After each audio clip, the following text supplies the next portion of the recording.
این هفته خیلی هفته مهمیه برای من. دوست دارم که درباره‌اش چای بخورم و صحبت کنم. سلام. این احتمالاً اگه پخشش کنم اولین اپیزود از گلگاو زبونه. توی گلگاو زبون من قراره راجع به زندگی خودم آپدیت بدم، کاری که انجام میدم، مشکلاتی که دارم، چالش‌هایی که دارم، یا اینکه چیزهایی که تونستم حلشون بکنم، باشون کنار بیام، دستاوردهایی که داشتم. کلا اینجا قراره که یاسی خیلی حرف بزنه راجع به خودش، راجع به کارهایی که میکنه، چون معتقدم که من تنها نیستم و خیلی ها هستن که مثل منن ولی احساس تنهایی میکنن، دقیقا مثل خودم. خیلی پیچیده است. خیلی به این فکر کردم که خب باید یه ستاپ جالبی داشته باشم، یه سناریوی جالبی بنویسم، ولی متوجه شدم که اگر منتظر این قضیه بمونم شاید باید سالها صبر کنم، چون همین الان اولویت اولیه من مثلا درست کردن ستاپ و بک‌گراند و اینا نیست. و خب به نظرم اگر تو میخوای کاری انجام بدی باید انجامش بدی، یعنی شروعش کنی و در مسیر بهترش کنی.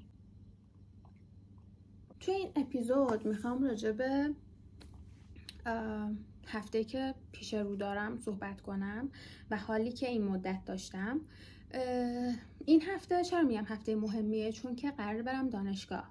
من بعد از 1 سال گپ تحصیلی میخوام برم ارشد بخونم و این اتفاق برای من خیلی جالبه، خیلی براش ذوق و شوق دارم، چون که من تصمیم گرفته بودم که خب درس نخونم، یعنی حداقل اگه تو ایرانم درس نخونم، ولی بعدش نظرم برگشت و تصمیم گرفتم که برم دانشگاه ارشد بخونم و به رشته تحصیلیم یه شانس مجدد بدم. میدونی یعنی چی؟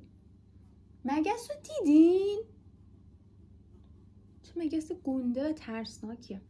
آره من تصمیم گرفتم که برم دانشگاه و ارشد بخونم و این هفته اولین کلاسم قرار داشته باشم. یکی از چالش‌هایی هم که دارم اینه که چون دارم کار میکنم چطوری قراره هندل کنم این کار کردن و درس خوندن رو، چون نمیخوام برم شهری که دانشگاهم هست، میخوام که رفت آمد بکنم. توی هفته 2 روز کلاس دارم و دیگه باید سعی کنم شیفتامو یه جوری اوکی بکنم که بتونم به دانشگاهم هم برسم. جدا از دانشگاه یه چیز دیگه ای که ذوقش رو دارم هم اینه که یه دوره مدیتیشن و پاکسازی ثبت نام کردم. من فن خیلی بزرگ مدیتیشن و پاکسازی و چاکرا و اینا، چون که تاثیرش رو توی زندگیم دیدم و به نظرم الکی نیست. یه دوره ثبت نام کردم که قرارش چهارشنبه شروع بشه و خیلی ذوقش رو دارم، چون که توی این مدت، توی یکی 2 ماه اخیر من اصلا حالم خوب نبود و یعنی قشنگ اینجوری بودم که انگار مثلا یهو حال روحیم اومد پایین و این روزا من دارم سعی میکنم که خودم رو به اون حالت قبلیه برگردونم، یعنی به اون حالت استیبلی که قبلا داشتم. یاسی خوشحال بود، همه چیزش رو روال بود، زندگی رو دوست داشت، میخوام اون برگرده و دارم چنگ میزنم به هر چیزی که میتونه حالم رو بهتر بکنه، از تراپی گرفته تا نوشتن و مثلا مدیتیشن و اینا. حتی فکر میکنم که شاید دانشگاه رفتن و این شروع تازه هم بتونه بهم کمک بکنه تا یه ذره به خودم برگردم. چون این اپیزود اوله و من صرفا دوست دارم که راجع به چیزهای مختلفی حرف بزنم، شاید لازم باشه که خودم معرفی بکنم. من یاسیم، 25 سالمه، 2 ماه دیگه میشم 26 سال، 1 ماه دیگه میشم 26 سال. زیست شناسی سلولی مولکولی خوندم، الان میخوام برای ارشدم ژنتیک بخونم. چندین ساله که توی سوشال مدیا فعالم، شغلم دیجیتال مارکتینگه. تازگی‌ها مدیریت محصول رو هم شروع کردم و دارم یادش میگیرم، اما فعلا هیچ پوزیشن شغلی توی این حوزه ندارم شغلم یعنی شغل جدیدی که الان درگیرشم خیلی متفاوته با مسیر شغلی اصلیم، بیشتر به رشته‌ام ربط داره. الان دارم توی آزمایشگاه کار میکنم، راجبش بعداً صحبت میکنیم.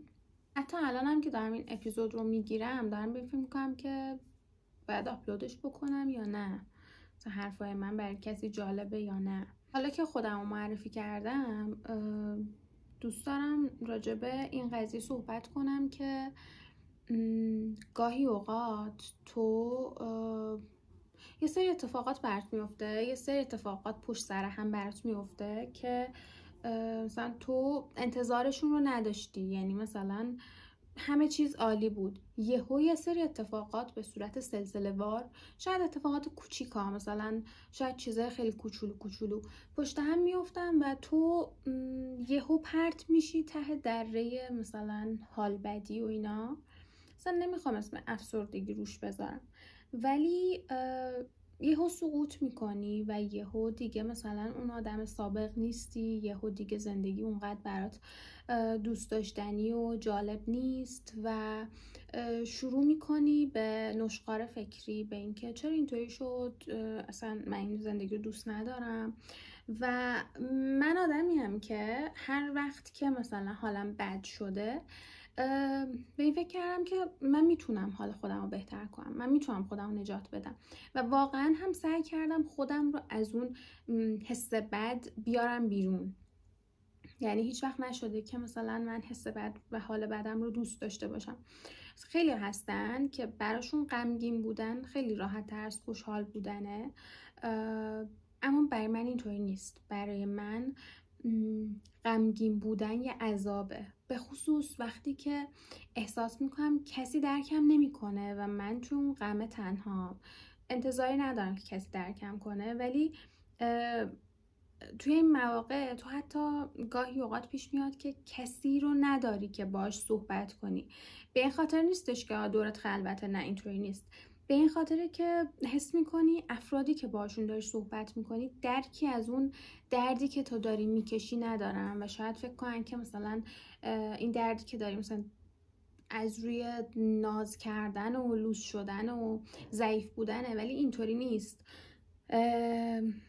من فکر میکنم به خاطر اینه که تو مدت زمان زیادی قوی بودی و یهو میشکنی، یهو میفتی. انگار مثلا تو 5 ردیف لیوان شیشه‌ای مثلا خوشگل رو هم چیدی، یه برجی درست کردی و مثلا یکی دستش میخوره، اصلا عمدی هم نه، یکی دستش میخوره، یکی از این لیوانا میفته و دیگه اون برجی که ساخته بودی خورد و خاک شیر میشه.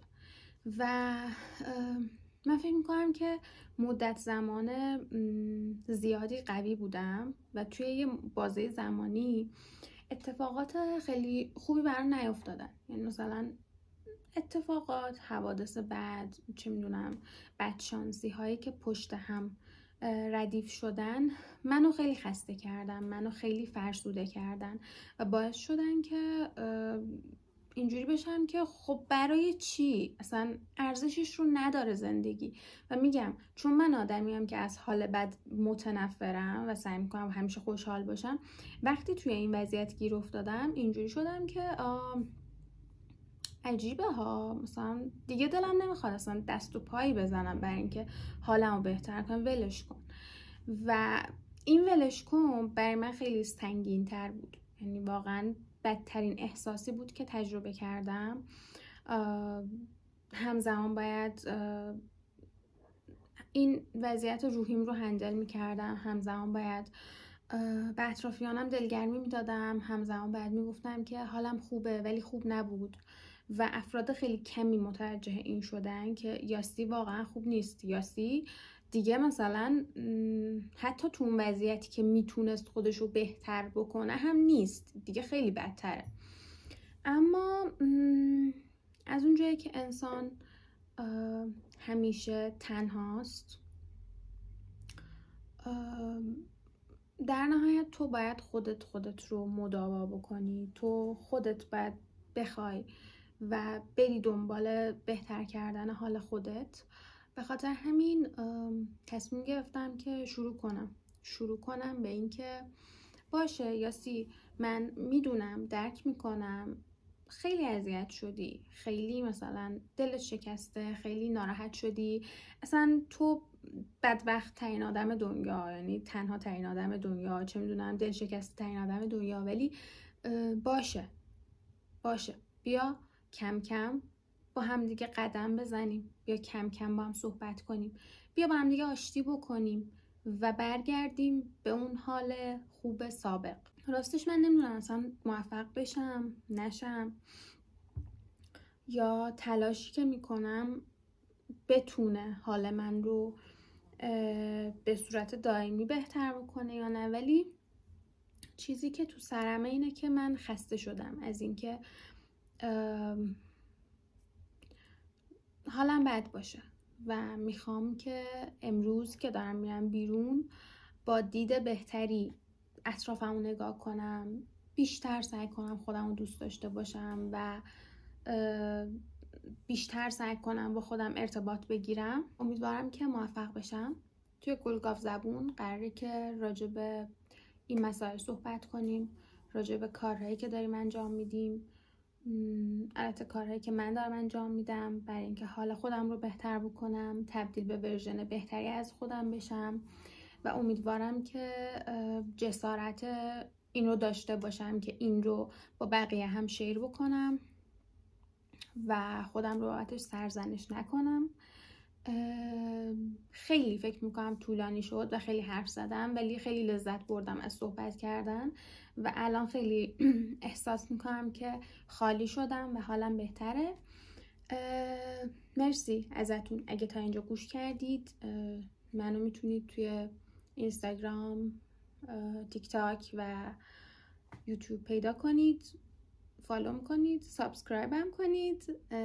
دوستتون دارم، به امید روزهای بهتر.